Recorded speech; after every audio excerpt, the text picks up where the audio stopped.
రాంబాబు గారి మీద జరిగినటువంటి హత్యాయత్నం ఏదైతే ఉందో అది పెమ్మసాని గారి ఆదేశాల మేరకు మన గల్లా మాధవి గారి ఆధ్వర్యంలో ఆవిడ పర్యవేక్షణలో పోలీసు వారి సహకారంతో జరిగినటువంటి ఈ హత్యాయత్నాన్ని పార్టీలకు అతీతంగా అందరూ ఖండిస్తుంటే ఆవిడ తిరిగి మరుసటి రోజు ప్రెస్ మీట్ పెట్టి లైవ్ లో బెదిరింపులకు దిగారు. నేను మళ్ళీ వస్తాను, మీ ఇంటికి పరామర్శకి వచ్చే వాళ్ళు ఆస్తులు అమ్ముకోవాలి అని ఆవిడ లైవ్ లో కూర్చుని మా కుటుంబ సభ్యుల్ని ఆవిడ హెచ్చరిస్తున్నారు. దీన్ని ఎలా చూడాలో నాకు అర్థం కావట్లా. ఒక పక్కనేమో నేను సారీ అడగడానికే వచ్చానని చెప్తున్నారు, ఒక పక్కనేమో పరామర్శ అనే పదాన్ని ఉపయోగిస్తున్నారు. అంటే సారీ అడగడానికి వస్తే పరామర్శ ఎందుకు ఉంటుందండి? అంటే మీరు ఇండైరెక్ట్ గా మళ్ళీ దాడి చేస్తాను అని చెప్పి మీరు హెచ్చరిస్తున్నారు మమ్మల్ని. మీరేమనుకుంటున్నారు? గల్లా మాధవి గారిని నేను సూటిగా అడుగుతున్నా, మీరు మొదటిసారిగా ఎమ్మెల్యేగా గెలిచారు, మీకింత అధికార అహంకారం పనికి రాదు. మీరు వ్యవస్థల కన్నా పవర్ఫుల్ అనుకుంటున్నారా? న్యాయ వ్యవస్థ కన్నా, పోలీసు వ్యవస్థ కన్నా మీరు పవర్ఫుల్ అనుకుంటున్నారా? మీరు శాసనసభ్యులు కావచ్చు, సీఎం కావచ్చు, మినిస్టర్ కావచ్చు, వ్యవస్థలకు లోబడి పనిచేయాలనే ఇంకితం మీకు లేదా అని నేను ఈ సందర్భంగా నేను ప్రశ్నిస్తున్నాను ఆవిడ్ని. అలాగే పెమ్మసాని గారు, ఆయన చాలా చదువుకొని దేశ విదేశాలు తిరిగి ఆయన తిరిగి రాజకీయాల్లోకి వస్తున్నారు అంటే నిజంగా పార్టీలకు అతీతంగా ఒక ఎడ్యుకేటెడ్ పర్సన్ గా ఆయన ఏదో ఇక్కడ ఉన్నటువంటి బురద రాజకీయాల్ని ప్రక్షాళన చేస్తారని నేను అనుకుంటే, జనం కూడా అనుకుంటే ఆయన ఇక్కడ ఉన్నటువంటి బురద రాజకీయాలను ఇంకా భ్రష్టు పట్టించే విధంగా ఆయన ఆలోచన విధానం ఉండడం చాలా దురదృష్టంగా నేను భావిస్తున్నాను. అలాగే ఆఫీసుకి ఇంటికి నిప్పు పెడతారా?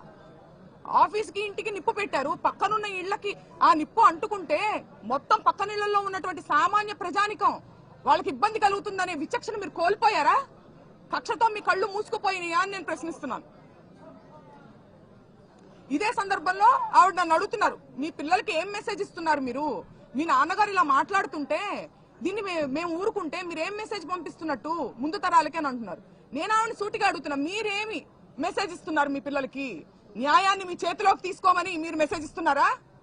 వ్యవస్థల్ని కంట్రోల్ చేయమని మీరు మెసేజ్ ఇస్తున్నారా?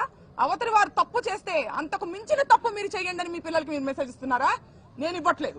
న్యాయం ఒకటి ఉంటుంది, దాని పని చేసుకుపోతుంది, మనం వ్యవస్థలకి లోబడి మనం ఉండాలి అనే నేను మెసేజ్ ఇస్తున్నా.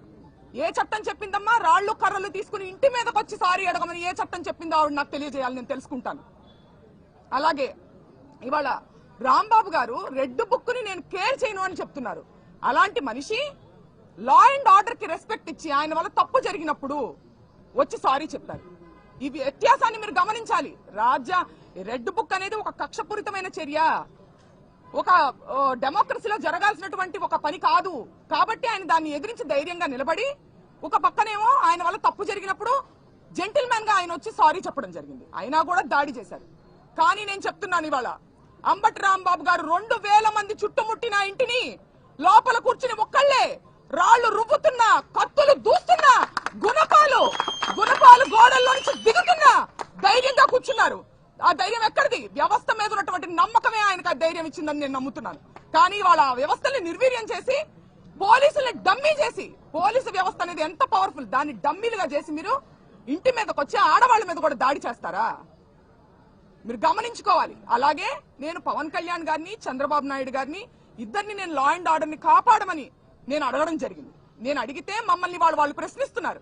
పవన్ కళ్యాణ్ గారు మీరు ఇప్పుడు గుర్తొచ్చారా, మీకు ఇప్పుడు గుర్తొచ్చారా అని మమ్మల్ని ప్రశ్నిస్తున్నారు. నేను వాళ్ళని సూటిగా అడుగుతున్నా, పవన్ కళ్యాణ్ గారిని తల్లిని తిట్టి మీరు ఓట్ల కోసం వచ్చేసరికి మీకు పవన్ కళ్యాణ్ గుర్తు రావచ్చునా? మాకు మటుకు లా అండ్ ఆర్డర్ ని కాపాడడానికి పవన్ కళ్యాణ్ గారు డిప్యూటీ సీఎం గా ఉన్నప్పుడు మేము అడగకూడదు ఆయన్ని? ఇదే న్యాయం అని నేను అడుగుతున్నా. నన్ను ప్రశ్నించే వాళ్ళందరినీ నేను అడుగుతున్నాను. మీరు పవన్ కళ్యాణ్ తిట్టినటువంటి వ్యక్తులను వాటేసుకుని మీరు నన్ను ఈ ప్రశ్న అందిస్తున్నారని సంధిస్తున్నారు. ఈ ప్రశ్న నాకు, నేను నా పర్సనల్ రికమెండేషన్ కోసమో ఏదో ఫ్యామిలీ రికమెండేషన్ కోసమో నేను ఆయన అడగలేదండి. నేను అడిగింది లా అండ్ ఆర్డర్ ని కాపాడమని ఒక డిప్యూటీ సీఎం గా ఆయన నేను అడిగాను. తద్వారా అంబటి రాంబాబు గారు ఇతరులు కాపాడబడతారు లా అండ్ ఆర్డర్ ని కాపాడినప్పుడు. దీన్ని మీరు ఒకసారి మీరు ఆలోచించుకోవాలి. మీ మనస్సాక్షికి దీన్ని వదిలేస్తున్నాం.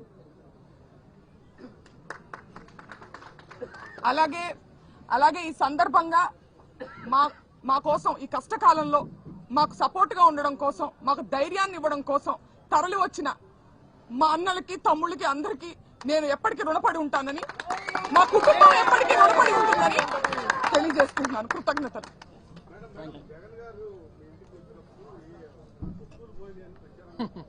ఏమండి ఇది? ఏమి చేత కానప్పుడు ఏదో ఒకటి చేయాలి. వస్తువులు పోయినాయా? వాళ్ళు చూసారు, వాళ్లే తీసుకెళ్లారా ఏంటో చెప్పిన వాళ్ళు? అదంతా ఫేక్ న్యూస్ అండి. అది కేవలం ఏంటంటే దీన్ని ఏదో సైడ్ ట్రాక్ చేయాలి, ఇంకేదో రకంగా బురద జల్లాలి అని చెప్పి అలాంటివి చెప్తున్నారు. ఓకే, మీరు క్లియర్ చేస్తే తీసేయాలి.